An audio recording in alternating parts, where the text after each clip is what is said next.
ओम शांति। आज 23/10/2023। महावाक्य।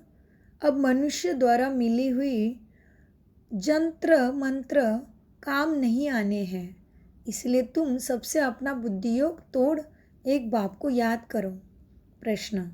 भक्ति की कौन सी बात ज्ञान मार्ग में नहीं चल सकती? उत्तर। भक्ति में भगवान से कृपा अथवा आशीर्वाद मांगते हैं। ज्ञान मार्ग में आशीर्वाद व कृपा की बात नहीं, यह पढ़ाई है। बाप टीचर बनकर तुमको पढ़ाते हैं। तकदीर का आधार पढ़ाई पर है। अगर बाप कृपा करे तो सारा क्लास ही पास हो जाएगा। इसलिए ज्ञान मार्ग में कृपा व आशीर्वाद की बात नहीं होती। हर एक को अपना अपना पुरुषार्थ जरूर करना है। गीत चला है, मैं एक नन्हा सा बच्चा हूँ। ओम शांति। यह है भक्ति मार्ग के लिए पुकार, छोटे और बड़े की, क्योंकि समझा गया है भक्त तो यज्ञ जप तप आदि करते हैं, समझते हैं इनसे परमात्मा से मिलन का रास्ता मिलेगा। फिर ईश्वर को सर्वव्यापी कहना, मैं भी उनका रूप हूँ, मेरे भी भगवान है, मेरे में भी भगवान है, ये कहना तो झूठ हो गया ना। वह कोई दुख सहन नहीं करता। भगवान कोई दुख सहन नहीं करता। भगवान तो अलग चीज़ है ना, मनुष्य तो अलग है। मनुष्य ये बात को भूलने के कारण ही दुख भोगते हैं। तुम्हारे में भी कोई विरले बाप को जानते हैं। माया घड़ी घड़ी बाप को बुला देती। बाप तो बार बार कहते हैं, तुमको श्रीमत देते हैं कि अपने को आत्मा समझो, मुझ बाप को याद करो। यह है श्रेष्ठ ते श्रेष्ठ मत। बाप की श्रीमत से मनुष्य नर से नारायण, पतित से पावन बनते हैं। इस समय के जो है पतित मनुष्य, उन्हों की श्रेष्ठ मत नहीं। भगवान ने भी कहा है कि भ्रष्टाचारी असुरी संप्रदाय है। अभी बाप कहते हैं, तुम्हारा देवी देवता धर्म बहुत सुख देने वाला है, तुमने बहुत सुख पाया। यह बना बनाया ड्रामा है। ऐसे नहीं कि भगवान ने क्यों बनाया है, यह तो अनादि ड्रामा है ना। ज्ञान माना दिन, भक्ति में है दुख की रात्रि। ज्ञान से अब तुम नरकवासी से स्वर्गवासी बनते हो, भक्ति से नरकवासी बने। परंतु मनुष्य पत्थर बुद्धि होने के कारण समझते नहीं क्रोध कितना भारी है, कितने बॉम्ब्स बनाते रहते हैं, समझते विनाश जरूर होगा। तो यह भ्रष्टाचारी बुद्धि हुई ना। कलयुग को कहा जाता है रावण राज्य। रावण ही भ्रष्टाचारी बनाते हैं। बाप आकर ऑर्डिनेंस निकालते हैं कि भ्रष्टाचार बंद करो। नंबरवार भ्रष्टाचार है, एक दो को पतित बनाना। यह है वैशाल्य। कलयुगी भारत को वैशाल्य कहा जाता है। सब विश्व से पैदा होने वाले हैं। सत्युग को कहा जाता है शिवालय, शिव बाबा का स्थापन किया हुआ पवित्र भारत। लक्ष्मी नारायण आदि को कहा जाता है सर्वगुण संपन्न, 16 कला संपूर्ण, संपूर्ण निर्विकारी। फिर यह प्रश्न नहीं उठ सकता कि बच्चे वहाँ कैसे पैदा होंगे, जबकि तुम बच्चे योग बल से विश्व के मालिक बन सकते हो, तो योग बल से क्या नहीं हो सकता है? बाबा कहते हैं, तुम योग बल से श्रीमत पर स्वर्ग के मालिक बन सकते हो। वह योग बल से बच्चे पैदा होंगे, बाहुबल से सारी सृष्टि पर राज्य नहीं कर सकते। उन्हों का है बाहुबल, तुम्हारा है योग का बल। तुम सर्वशक्तिमान बाप से योग लगाते हो। सर्वशक्तिमान बाप खुद कहते हैं, मुझे याद करो तो तुम्हारे विकर्म विनाश होंगे। परंतु कोई की बुद्धि में ठहरता नहीं, उसी समय हाँ हाँ करते हैं, फिर भूल जाते हैं। बरोबर भगवान बेहद का बाप राजयोग सिखला कर ज्ञान से हमारा श्रृंगार करते हैं, फिर भी बुद्धि में नहीं बैठता है तो कहेंगे उसकी तकदीर में नहीं है, इसलिए तदबीर नहीं करते। टीचर तो सबको पढ़ाते हैं, फिर कोई कितना पढ़ते कोई नापास हो जाते। टीचर को थोड़ी ही कहेंगे आशीर्वाद करो। पढ़ाई में आशीर्वाद कृपा आदि नहीं चलती है। ज्ञान मार्ग में तो बाप तुमको नमस्ते करते हैं, क्योंकि तुम पढ़ते हो। कृपा व आशीर्वाद नहीं मांगनी है। बाप के पास बच्चा आया तो बाप मालिक ही बन जाता है। बाप कहते हैं, मालिक तो यह तो मालिक है, कृपा की बात नहीं। बाप की मिल्कियत सो बच्चों की हो गई। हाँ, बाकी बच्चों को सुधारना फिर टीचर का काम है। टीचर कहेंगे पढ़ो, पढ़ना तुम्हारा काम है, कृपा क्या करेंगे। गुरु का फर्ज ही है रास्ता बताना, सद्गति का मार्ग बताना, आशीर्वाद की बात नहीं। यह तो एक ही बाप टीचर गुरु है, तीनों से कृपा मांगने की बात नहीं। बेसमझ मनुष्य को बाप बैठ समझाते हैं, यह तो उनकी आशीर्वाद ही है ना, बाकी उस पर चलना बच्चों का काम है। गाया हुआ है, श्रीमत भगवान वाच, वह है ऊंचे ऊंचे उनको मत में भी उनकी वह ऊंचे ते ऊंचा तो उनकी मत भी ऊंची होगी ना।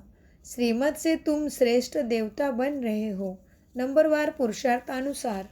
तुम भी समझ सकते हो हम कितनी मार्क्स से पास होंगे। स्कूल में स्टूडेंट समझ तो सकते हैं ना, हमने पूरा पढ़ा नहीं है इसलिए हम नापास होंगे। बाप भी रजिस्टर से समझ जाते हैं ये नापास होगा। यह भी बेहद का बाप टीचर गुरु एक ही है, ये भी जानते हैं, बच्चे भी जानते हैं। हम पढ़ते नहीं तो ज़रूर कम पद होगा। यह भी पुरुषार्थ नहीं करते कि अच्छा हम तीखा पढ़े, भला कितना भी माता मारते हैं, समझते हैं तो भी कुछ करते नहीं। श्रीमत पर ना चलने से कम पद पाएंगे। जो बच्चे बनते हैं वह डायनेस्टी में तो आ जाएंगे, उनमें भी बहुत पद है ना। दास दासी भी बनते हैं, बच्चे जानते हैं पढ़ेंगे पढ़ाएंगे नहीं तो दास दासी बनेंगे, परंतु वह भी रॉयल रहते हैं। लक्ष्मी नारायण की हीरे जवाहरात के महल होंगे तो दास दासी अभी वहाँ रहेगी ना, फिर नंबरवार आगे चल पद पा सकते हैं। प्रजा में भी नंबरवार है। भक्ति मार्ग में मनुष्य एंश्योर करते हैं ना, मतलब ईश्वरार्थ दान देते हैं। समझो कोई ने हॉस्पिटल बनाया तो दूसरे जन्म में अच्छी निरोगी काया मिलेगी, अल्पकाल के लिए फल तो मिलता है ना। कोई ने पाठशाला खोली होगी तो दूसरे जन्म में अच्छा पढ़ेंगे, धर्मशाला खोली होगी तो दूसरे जन्म में रहने के लिए अच्छा मकान मिलेगा। तो यह इंश्योर करना हुआ ना, हर एक अपने को इंश्योर करते हैं। अभी तुम्हारा है डायरेक्ट ईश्वर के साथ कनेक्शन, अभी तुम्हारा है डायरेक्ट ईश्वर के साथ इंश्योर करने का कनेक्शन, वह है इनडायरेक्ट, यह है डायरेक्ट इंश्योर करना। बाबा यह सब कुछ आपका ही है, हम ट्रस्टी है, इनके बदले में आप हमें 21 जन्म के लिए स्वराज्य दे देना। यह हुआ डायरेक्ट बाप को इंश्योर करना। 21 जन्म लिए, बाप कहते हैं अपना बैगेज सब सतयुग में ट्रांसफ़र कर दो।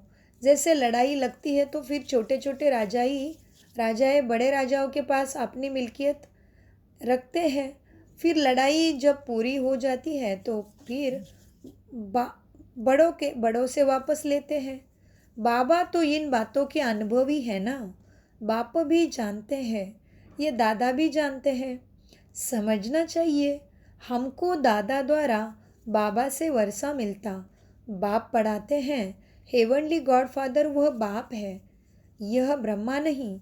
यह है दादा माना बड़ा भाई। पहले ज़रूर दादे का बनना, अच्छा फिर दादे का बनना पड़े, दादे माना फिर हो गया दादाजी। बाबा कहते पहले ज़रूर दादे का बनना पड़े। बाबा हम आपके हैं, आपसे हम वर्षा लेंगे और सब तरफ से बुद्धियोग तोड़ना, इसी में ही बच्चों को मेहनत करना है। बाप कहते हैं अभी और गुरु आदि मंत्र कोई भी काम के नहीं आएंगे। कोई भी मनुष्य का मंत्र अभी काम नहीं आएगा। मैं तुमको कहता हूँ मुझे याद करो तो तुम्हारी विजय है। तुम्हारे सिर पर पापों का बोझा बहुत है, अब मुझे याद करो तो विकर्म विनाश होंगे, फिर तुमको स्वर्ग में भेज दूंगा। पहले तो यह निश्चय चाहिए ना, निश्चय नहीं है तो बाबा बुद्धि का ताला भी नहीं खोलता, धारणा नहीं होती। बाप का बने तो वर्षे का भी हकदार बने, बुद्धि में बैठता नहीं है। कोई नए भी पुराने से तीखे चले जाते हैं। बाप तो अच्छी रीति सबको समझाते हैं, जितना जो पढ़ेंगे उतनी कमाई है। यह godly father knowledge source of income है, वो भी जन्मों जन्मों का इनकम। तुम विश्व का मालिक बनते हो नॉलेज से। मनुष्य में यह ज्ञान नहीं है। अब तुम मेरे बच्चे आसुरी संप्रदाय से देवी संप्रदाय माना भ्रष्टाचारी से श्रेष्ठाचारी बन रहे हो। सिवाय श्रीमत के कोई भी श्रेष्ठाचारी बन नहीं सकता, नहीं तो फिर अंत में सजाएं खाकर वापस जाएंगे। भला थोड़ा बहुत जो सुनते हैं वो स्वर्ग में आएंगे, परंतु बिल्कुल ही साधारण प्रजा में। मर्तबे तो नंबरवार होते हैं ना, वहाँ ऐसे गरीब नहीं होंगे जो किसी को रोटी नहीं मिले। यहाँ जैसे गरीब वहाँ नहीं होते। सुख सबको रहता है, परंतु ऐसे नहीं समझना। अच्छा, प्रजा तो प्रजा ही सही, यह तो कमजोरी हुई ना। पहले तो पक्का निश्चय चाहिए कि हम राजा ही बनेंगे। ये निराकार भगवान वाचे है, इसका भी निश्चय चाहिए। भगवान कहते हैं मनुष्य चोला तो नहीं है, मनुष्य चोला मुझे नहीं है, मेरा नाम है शिव। बाकी जो भी देवता ये मनुष्य है, सबके शरीर पर नाम है, मेरा नाम शरीर पर नहीं। मुझे अपना शरीर ही नहीं, शरीरधारी को भगवान नहीं कहा जाता, मनुष्य कहा जाता है। मनुष्य को भगवान मानने से ही भारतवासी बेसमझ बन गए, नहीं तो भारतवासी बहुत सयाने थे। पहले भारत में कपड़ा आदि बहुत रिफाइन अच्छा बनता था, अभी तो वह चीज़ें बन नहीं सकती। तो स्वर्ग में साइंस भी सुख के लिए होती है, यहाँ तो साइंस भी दुख सुख दोनों के लिए है। अल्पकाल का सुख मिलता तो दुख तो अपार है। सारी दुनिया खत्म हो जाएगी तो दुख हुआ ना, साइंस के साधनों के कारण दुनिया खत्म हो जाएगी तो ये दुखी हुआ ना।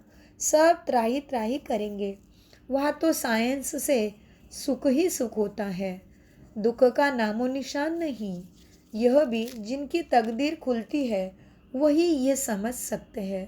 तकदीर में सुख नहीं तो समझ नहीं सकेंगे। बैरिस्टर भी नंबरवार होते हैं ना, कोई तो एक एक केस का 10,000 20,000 रुपए लेते। कोई बैरिस्टर को देखो तो कोट भी पहनने के लिए नहीं मिलेगा उसको। यहाँ भी ऐसा है ना, यहाँ या तो राजाओं का राजा बनते या तो पाई पैसे की प्रजा बनते हैं। तो बाप बैठ बच्चों को समझाते हैं, भारत ही इस समय सबसे गरीब है, भारत ही फिर साहूकार बनता है। दान हमेशा गरीबों को दिया जाता है। धनवान इतना ज्ञान उठा नहीं सकते, गरीब साधारण ही ज्ञान उठाएंगे। साहूकारों को दान देना यह लॉ नहीं है। तुम गरीब हो ना, तुम्हारी मम्मा सबसे गरीब, वह फिर विश्व की महारानी बनती है। ड्रामा ही ऐसा बना हुआ है, गरीब जास्ती उठाते हैं क्योंकि दुख है ना। साहूकार तो बहुत सुखी है, वह तो कहते हैं हमको तो यही स्वर्ग है। मोटर गाड़ियाँ पैसे आदि है, जिनको पैसा नहीं नरक में है उनको आप ज्ञान दो। ऐसे भी कहते हैं तुम्हारे है अब गॉडली फादर सर्विस, तुम भारत के बच्चे सर्वेंट हो। वह सोशल वर्कर है जिस्मानी, मनुष्य को थोड़ा सुख देते हैं। यह तो सारी सृष्टि को साफ कर पवित्र सुखी बना देते हैं। यह तन मन धन से भारत की सेवा कर रहे हैं। अच्छा, मीठे मीठे सिकिलते बच्चों प्रति माता पिता बाप दादा का याद प्यारा और गुड मॉर्निंग। रूहानी बाप की रूहानी बच्चों को नमस्ते। हम रूहानी बच्चों की रूहानी बाप दादा को याद प्यार गुड मॉर्निंग नमस्ते प्यारे बाबा नमस्ते। धारणा के लिए मुख्य सार है, अपना पुराना बैगेज 21 जन्मों के लिए ट्रांसफ़र करना है। इंश्योर कर ट्रस्टी हो संभालना है। नंबर 2, निश्चय बुद्धि बन पढ़ाई करनी है। गरीबों को दान ज्ञान का देना है। भारत को पवित्र बनाने की सच्ची सेवा रूहानी सेवा भी करनी है। वरदान, अपने हर कर्म और बोल द्वारा चलते फिरते हर आत्मा को शिक्षा देने वाले मास्टर शिक्षक भव। वरदान क्या है? अपने हर कर्म और बोल द्वारा चलते फिरते हर आत्मा को शिक्षा देने वाले मास्टर शिक्षक भव वरदान का विश्लेषण है। जैसे आजकल चलते फिरते लाइब्रेरी होती है, ऐसे आप भी चलते फिरते मास्टर शिक्षक हो।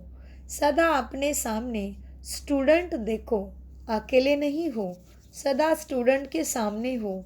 तो माना टीचर अपना अटेंशन रखेगा ना कि मैं टीचर के सामने हूँ, ये सदा याद रखो। सदा स्टडी भी कर रहे हो और करा भी रहे हो। योग्य शिक्षक कभी स्टूडेंट के आगे अलबेले नहीं होंगे, अटेंशन रखेंगे। आप सोते हो, उठते हो, चलते हो, खाते हो, हर समय समझो हम बड़े कॉलेज में बैठे हैं, स्टूडेंट देख रहे हैं। स्लोगन, आत्मा निश्चय से अपने संस्कारों को संपूर्ण पावन बनाना ही आत्मनिश्चय से अपने संस्कारों को संपूर्ण पावन बनाना ही श्रेष्ठ योग है। स्लोगन कितना प्यारा है कि आत्मनिश्चय से अपने संस्कारों को संपूर्ण पावन बनाना ही श्रेष्ठ योग है। तो अपने को आत्मनिश्चय करना पड़े, तभी संस्कारों को हम संपूर्ण पावन बना सकते हैं और वही फिर श्रेष्ठ योगी कहलाते हैं। ओम शांति। मीठे प्यारे बाप दादा का अनगिनत पदम गुना शुक्रिया।